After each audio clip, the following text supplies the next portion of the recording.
So we are talking about the purity of the mind.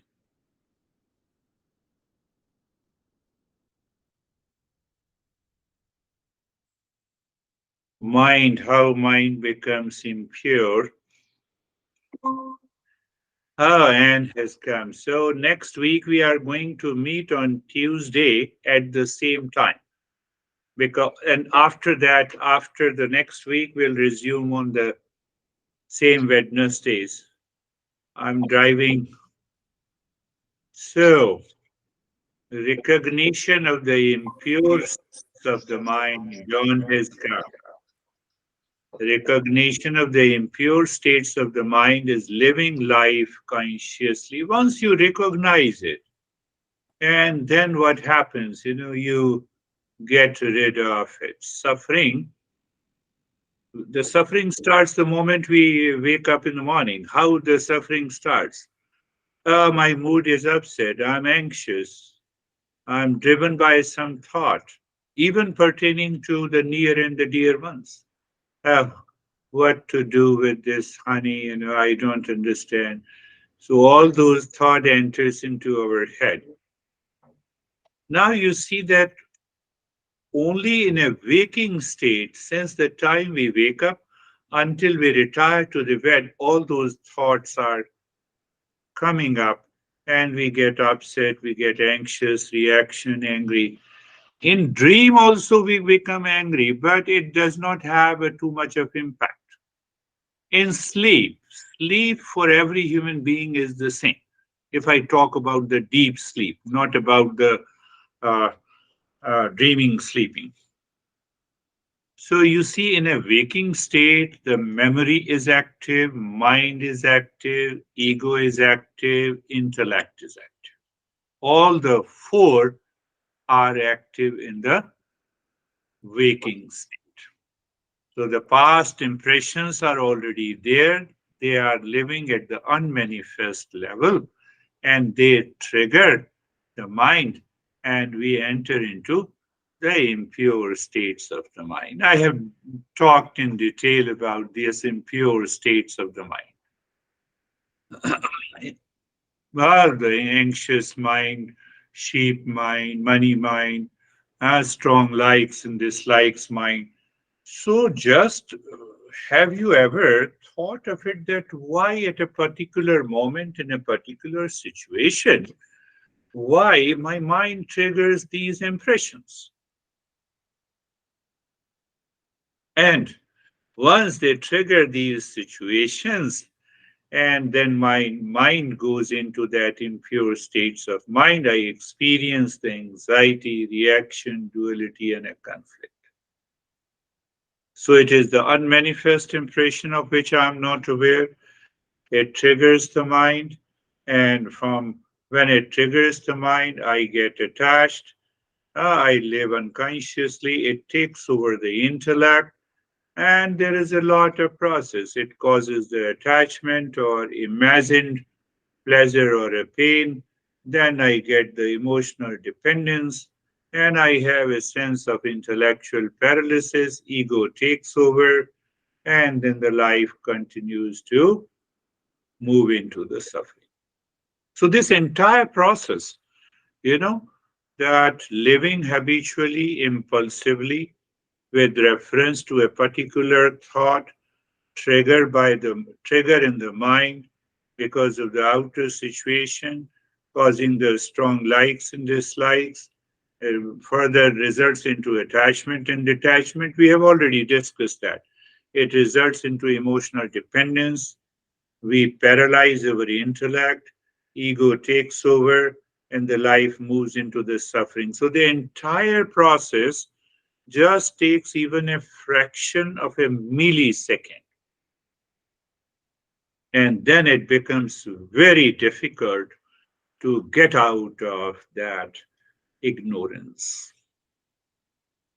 I just got a call from this woman, and she has been fighting her own mind for the last 5 years. I won't say that she is fighting with her husband, she is fighting her own mind. I am not going to leave him at any cost.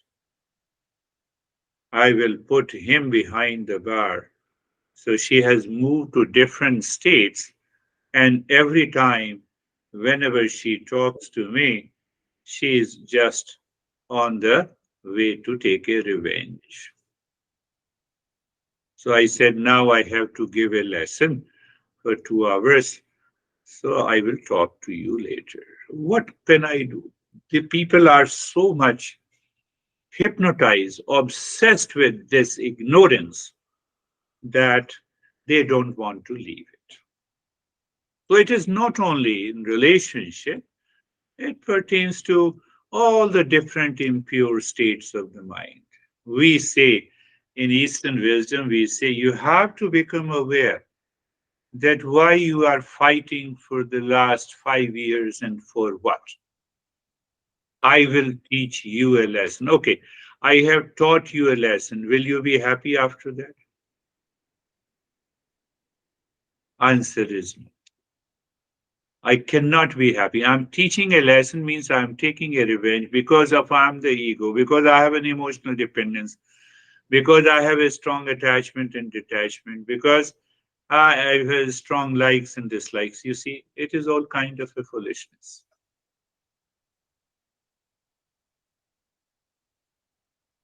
And that makes the mind impure, creates the impure states of the mind we have already understood. All experiences takes place in the mind. All experiences takes place in the mind. So those unmanifest desires, which has a content of strong likes and dislikes, which can put me impulsively into habitual manner, habitual state, they are known as the vasanas. Vasanas are the seeds. Mind is the field. Vasanas are the seeds. Mind is the field. And attachment and aversion are the trees. We build attachment and aversion so deep in our life. And the union and separation are the fruits. Union and separation. I'm attached to something and I want to grab it. Separation, I want to escape from that situation. So you see, the vasanas are the seeds, unmanifest impressions are the seeds. Mind is the field, attachment and aversion are the trees. Union and the separation means attachment and aversion are the fruits. Burn them with the fire of knowledge. Master says, burn them with the fire of knowledge. Fire of knowledge means I have to understand. I have to bring that clarity and understanding in my head that I will settle the score with you. What is that state of my mind which is which continues since I wake up in the morning until I retire to the bed? I have that sense of anxiety, reaction, and duality until I burn it with the fire of knowledge. Burn it means that I have to understand it, that this is the impurity of the mind, and this will continue. If I continue, it will continue to last till my last breath. I have to get rid of this impure states of the mind. If I don't get rid of these impure states of the mind, then I'm suffering constantly. I'm suffering constantly. The moment I wake up in the morning until I retire to the bed, I have lot of thoughts against it, and those thoughts create certain emotions, and those emotions continues to haunt me in my. Did I have those emotions at the time of the birth? The answer is no, I did not have it. Child's life is so spontaneous. How I built it? Again, the same story, built on my strong likes and dislikes, preferences, unexamined life, intellectual paralysis, and ultimately I'm living in the state of the suffering. I have to understand clearly in my life. I have to understand it clearly. If I don't understand, then it continues to have a problem. I am not dealing with that subject if the person you are in that situation where you are 100% right, you are calm and relaxed, and someone is haunting you. Yes, that that we have to deal with that situation with a calm mind, not with the mind of a revenge. That is what the master also talks in detail. So we will talk about that issue later because I don't see that problem anyone has in this group. So if someone talks about that situation, I will talk about that also. Even in those situations, we can have it. But I have to understand that if there are repetitive thoughts in favor or against any person because of attachment and aversion, it is the impurity of the mind. So first I have to purify the mind.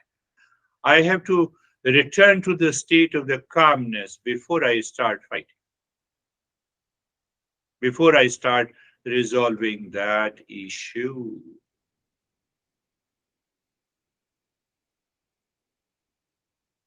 Vasanas, I use the word vasanas. There is no exact word for the vasanas in English. So you can say the unmanifest impressions, unmanifest desires, unmanifest craving, unmanifest revenge, they all come under to the category of the desires. So they remain unmanifest in me. The storehouse of the past impressions. So these vasanas manifest as imagined pleasure or pain. I will take revenge from you, then I will be happy. It is an imagined pleasure. Do you see that? It is an imagined pleasure.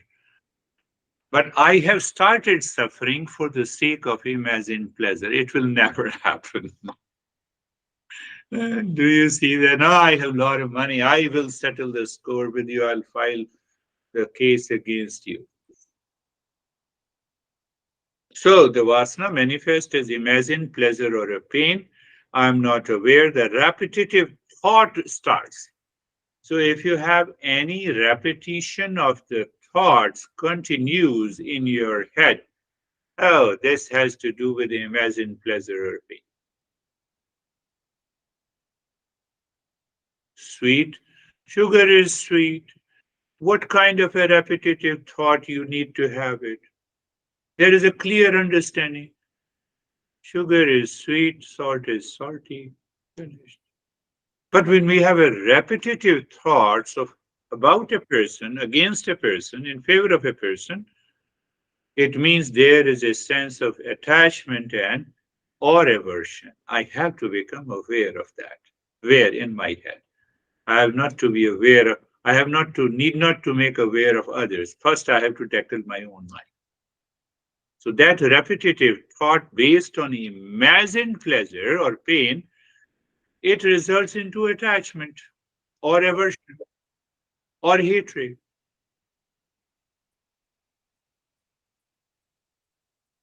So what happens when you have those repetitive thoughts, it is constantly moving, then we have some certain lifestyle changes, our behavior and attitude changes. And when your behavior and attitude changes, and then we say normally, why this guy is always upset? Why this guy, has a sad and remorse face? And it results into impure states of the mind. Because I lack self awareness about myself. You see, the starting point is the non thinking. Non thinking brings the lack of awareness, and that builds my ego. And ultimately, I fail to recognize my problem inside my mind because I give responsibility to the world outside.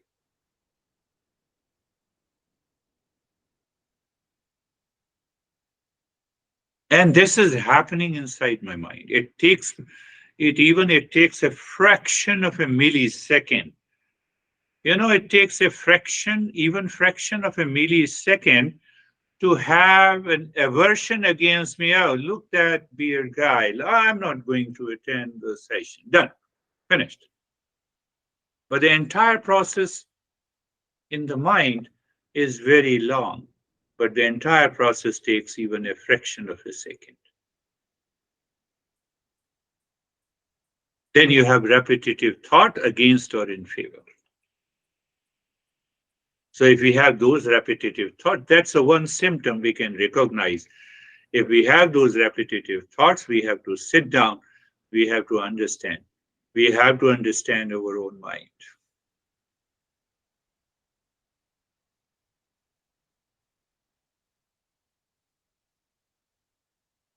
Why they do lead to the suffering? Because they give rise to the imagined pleasure or pain because of repetition. When they do manifest, because they manifest in different situations. We have an aversion or hatred and a reaction against some person, so your attitude and behavior changes. And we don't notice it. We notice others and look at this guy, he even, he doesn't talk to me, you know, he seems to be egoistic. No, I'm more egoistic. It's a very subtle level if we need to understand this. So who is responsible for perpetuating this cycle of repeated thoughts? I am. That is what the master says. I'm responsible for my sorrow. I'm responsible for my happiness. No one else. No one else in the world. No one else. Now, question comes: can this vasana be completely eliminated? When we are awakened to the real self, it is completely eliminated. It can be completely eliminated.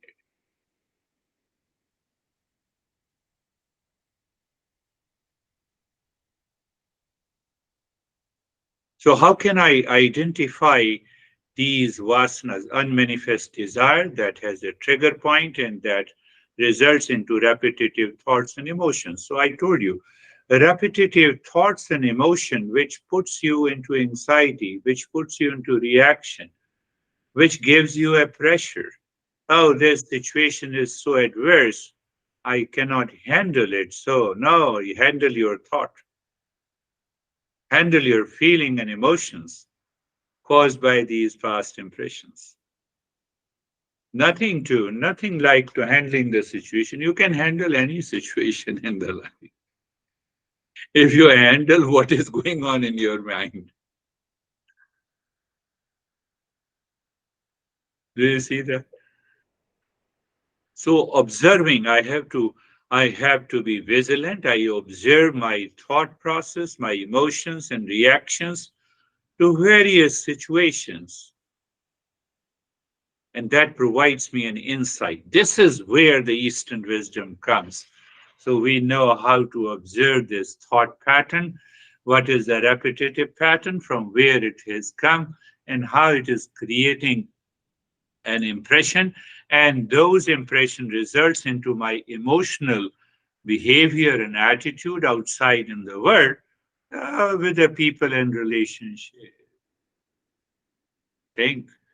We have to think about it. The more we think about it,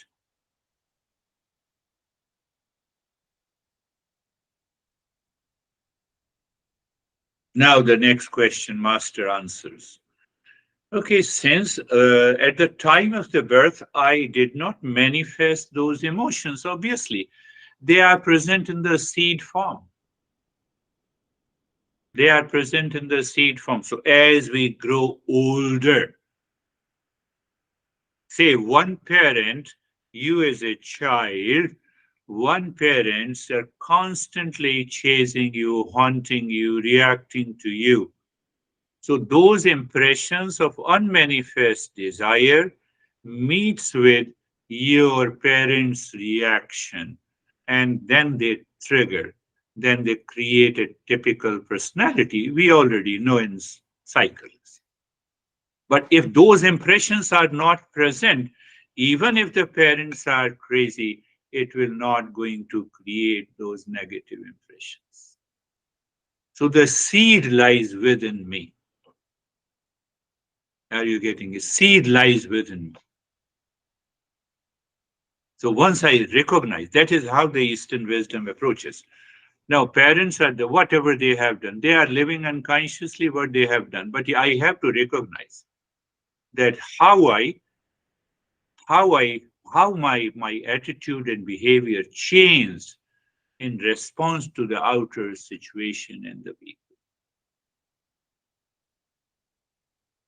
That will help me to understand the very nature of the past impressions I am born with. I have to challenge them. And once you challenge them, you live your life. So it means I have to develop a level of self awareness by meditation, by understanding these principles, by self inquiry, to drop that cycle of attachment, craving, aversion, hatred in me.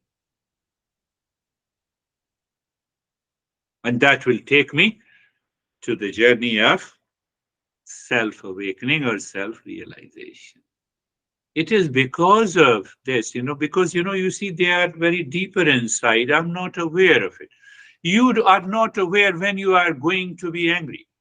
Can you plan to be angry tomorrow at 10 a.m.? Answer is no. So it means they are unmanifest desires. Psychology has a bigger problem. They don't know. But still they claim they know. And that is why they are not able to solve these problems. So we simply agree, we understand that they are the past impressions. And the past impressions are already present in my head. When they trigger, out of which situation we don't know. Because we don't know, so we have to tap those areas of the past impressions. And that is why we have 6 conventional practices of purification. Why we say the conventional? Because if you keep on doing it, you will recognize, oh, it is possible. I have done this, I have applied in my life, and it is helping me. So conventional because it has started 10,000 years ago and it still continues. And out of them, one is the yajna we have been discussing about. And in the yajna, we came to the point to connect, contribute, and celebrate. In the next 2 or 3 more sessions, I will just put before you the root, the secret of this yajna. To connect, contribute, and celebrate. That is what we have discussed in briefly in the last session. Yajna, we also discussed that I have to sacrifice and drop and dissolve and destroy. I have to sacrifice what? I have to sacrifice. You see that? What I have to sacrifice, I have to recognize that I have a selfish nature at this moment. I have a reaction at this moment. I have insight at this moment. Let me sacrifice. Let me sacrifice this selfishness. Let me sacrifice this ego. Let me sacrifice this attachment. Let me sacrifice this anxiety. So the word used is a sacrifice. No, I should sacrifice this anxiety because, yes, it comes to the mind. It does not belong to me. That is what the sacrifice is. So look at the beauty, the way the master presented. It's a sacrifice. Yajna is a sacrifice. Yajna is to recognize the false notion that is building in me. I have to drop and dissolve it. And then then yajna is to connect, to connect, to contribute, and to be grateful.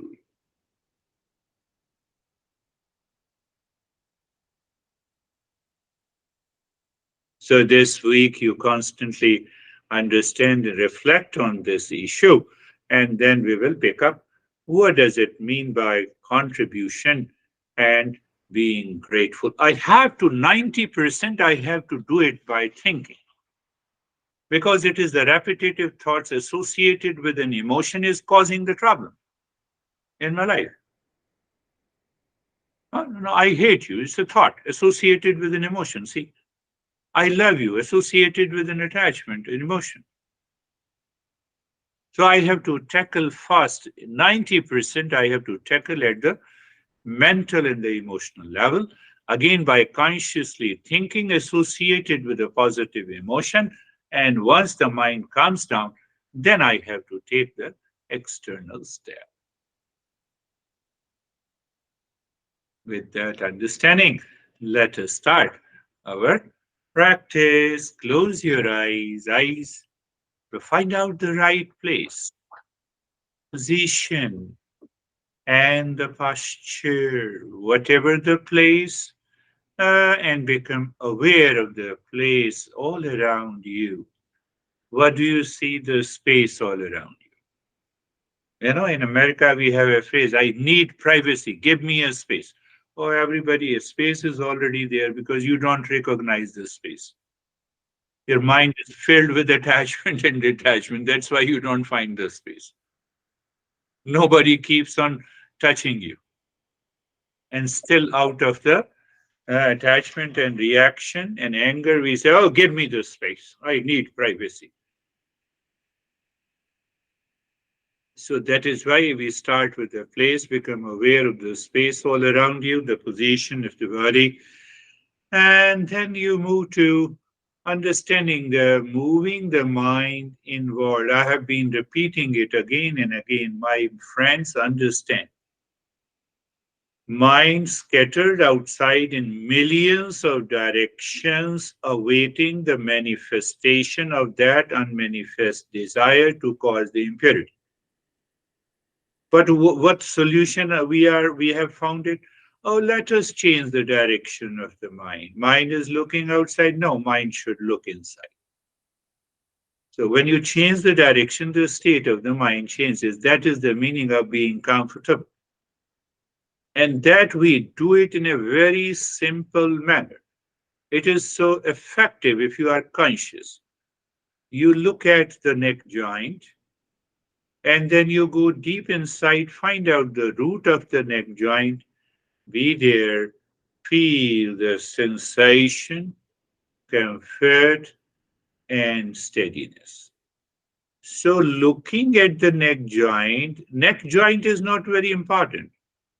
You see, when you drive to my home, so my home is more important. Meeting me is more important. Driving the car is not important.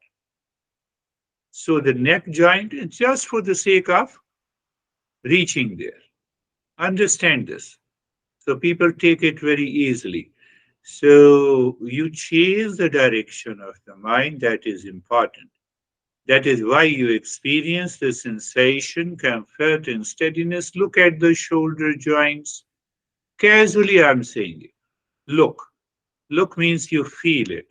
So you look deep inside the shoulder joint, be there, and then you experience sensation, comfort, and steadiness. Look at the entire body from the top of the head to the toes. And then you are looking at the body simply means you are not looking at the world outside. So there is already a change in direction. How? By awareness. So somewhere we are picking up that awareness. That is more important. And you experience the sensation, comfort, and steadiness. Understand, be very clear. The body major parts are simply the means. And the second step I always give, these two steps I always give in all different practices of meditation. Because if the mind does not change the direction, your meditation will not succeed. The second one I say being carefree. So you have to contemplate and reflect, not now, even now, but every day. Let me be carefree.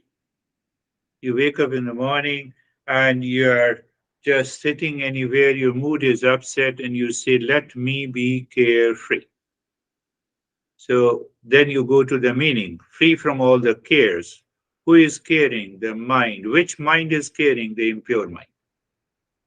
That is why I'm into insight. How it is caring by the thoughts associating with the past impressions. Can I continue to watch these thoughts and do not get attached to it? Yes, I can do it. And that is what the carefree is. So at this moment, you are looking, you are aware of the thoughts and feelings and emotions, they are coming and going. And then I compare this with the storm. I said that is also the movement of the mind within. When you are carefree, you are moving the mind within. How come? I told you there is a storm outside your house, you are standing outside the house. What you do, you don't fight with the storm. Remember, understand this clearly. So that windstorm means that there are a lot of thoughts coming to your mind. You don't fight with the thought, you don't fight with the storm. You know the way. You open the door, close the door, you enter inside. And the storm continues outside. Same way, all those thoughts, feeling, and emotions continues outside, but your mind is already within. You are watching it. That makes you carefree. It takes long time, or so that you can achieve that perfection and progress into it when you do it, to practice daily and regularly without break. Then your mind has a habit of examining each and every thought before you accept it. And then, even then, because these two steps can help you reach to that state, but we continue with some active steps in order to move deeper. So you are looking deep inside. Now you see you are doing a withdrawal, plus you are purifying the mind, both. So, breathing aspect. What is the breathing aspect? I say, first you look inside the forehead in the space. Are you looking at the space? Yes. And there you drop the mantra Shantoham. So, what you did it? You ask the mind to remain focused deep inside with the Shantoham. And you continue Shantoham mentally. Shantoham non-verbally, without moving the tongue. Shantoham, looking inside the forehead into the space. You have a stillness in the body and you are repeating it. In that state, you start breathing quick and fast into the chest. Start breathing quick and fast. You continue doing the Shantoham. Understand the very process. And if that happens, you may have a thought that is living in your mind for 10 years and 20 years. It has to leave you. You're doing Shantaham, body is still, and you're breathing. Continue breathing. Continue.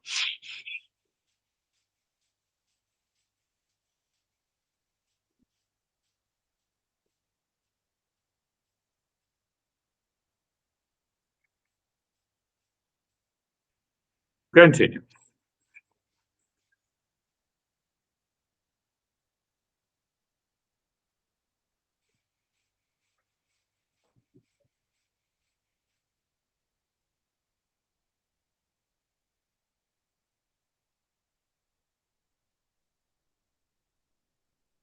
Chest breathing, in which you are aware that you expand your rib cage, you contract, but Shantaham continues, and the stillness in the body also continues. Now there is another problem. The mind says, no, I cannot do it for a longer period. So let your intellect say, no, I will continue to do it. I have recognized, mind, you are resisting. I will have an endurance. With that endurance, you continue. Why? You want to bypass that. You want to,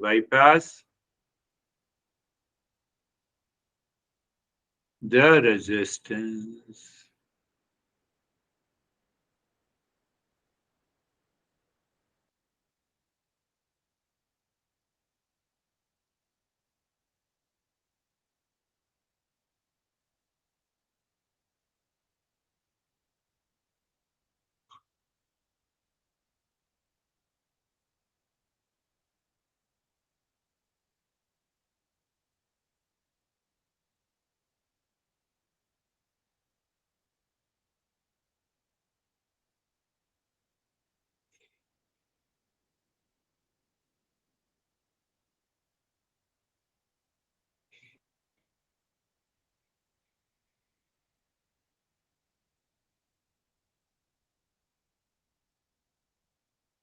Continue. You are saying Om Shanti, you are breathing, your body is still. That goes a long way.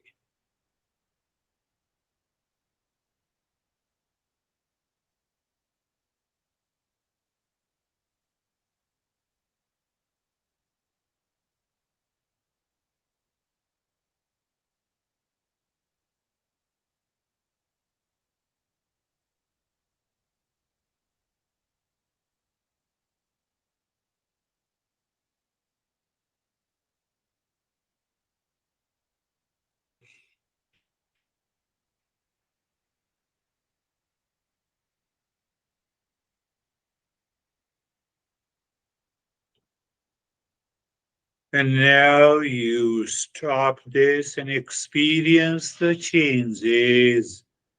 You stop. Your breath is now normal. You have stopped dropping the Shantaham, and the mind is living within. Just see. So simple understanding, if the mind continues to live within, it will result into a higher awareness. And because mind is living within, it can tackle the past impressions also. When the mind is outside, the energy is less. So then we introduce the thought process again, mind, thought process, asatoma satagamaya. So you remember, I will move from the false to the real. What is false? The imagined pleasure and the pain. So I recognize, now I can easily recognize what is imagined pleasure or pain. How can I recognize? Any thought which has a projected happiness in the world outside on a situation, people, possessions is imagined pleasure. So we repeat in our mind. Why? Because the mind will remind me. Tamasoma Jyotirgamaya, moving from the ignorance to the wisdom, from non understanding, from the non thinking mode to a consciously thinking mode. In that state, you look at the head and the neck. Now, again, you see, we are constantly making the mind to move within, change the direction from the world outside to inside. So you are looking at the skin of the head and the neck, you there, and you experience sensation, relaxation, and stillness. Your mind says, no, I missed it. Do it again, no problem. Looking at the head and the neck, please understand that I made these steps so easy to follow with an understanding, with a clarity. So you are looking at the head and the neck mentally, and you experience the sensation, relaxation, and stillness.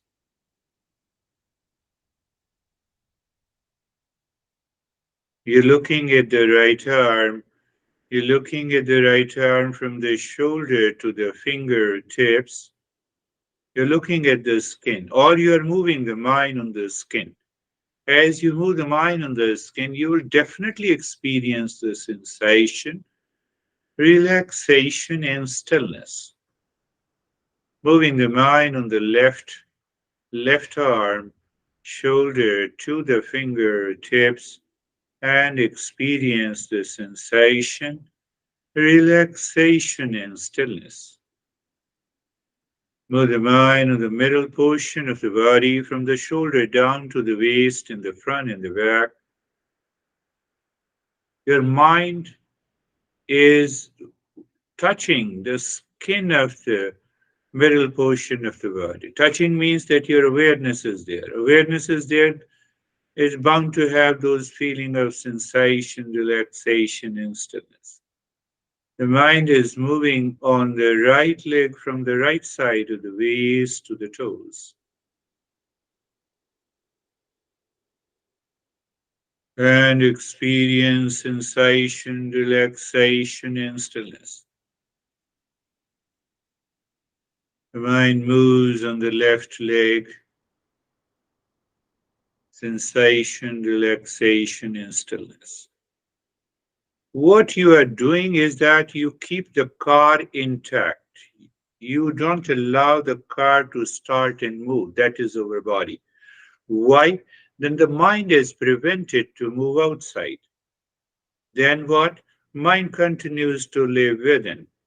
Then what? When the mind continues to live within, you look at the breath that is going in and you mentally drop Shantoham. When the breath comes out, mentally you drop Shantoham. No, no, but why Shantoham? Mantra means I am the peace. But why we do it? Because our master says the shape or the image of the peace is like a good space. So the breath is going in because of the space. You are dropping Shantoham. You drop the mantra Shantoham and become aware of the space. The breath comes out. You drop Shantoham and become aware of the infinite space all around. Continue and see what happens.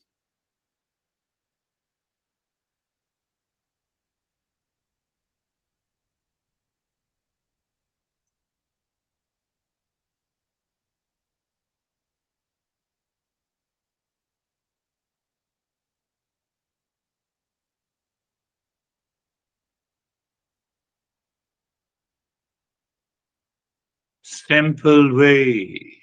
Shantoham.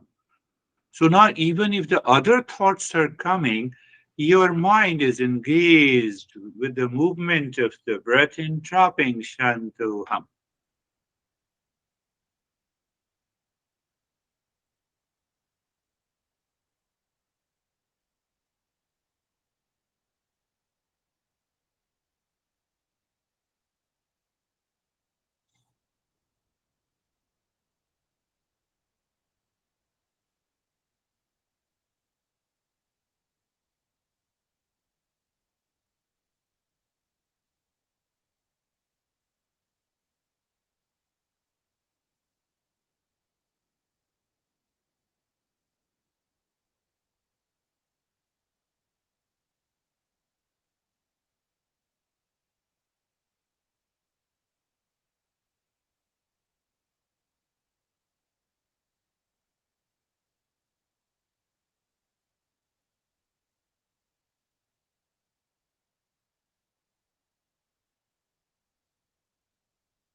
So you see, the last step is the Shantoham. So when you do the practice with an audio file, you ignore when I say just stop it. You keep on doing it and find out, can you do it for another 15, 20 minutes or half an hour? You can have a different level of your experience that will tell you what it means by this practice. Om Shanti Shanti Shanti. Om Shanti Shanti Shanti. Om Shanti Shanti Shanti. Bring your awareness on the right hand, your awareness on the left hand. Lift your both the palms, place it on your eyes. Open the eyes inside the palms. Know your experiences. Bring the hands down. We will share our experiences. How are you, Charlie? Good. I noticed that the more I do this, the more resistance I'm experiencing.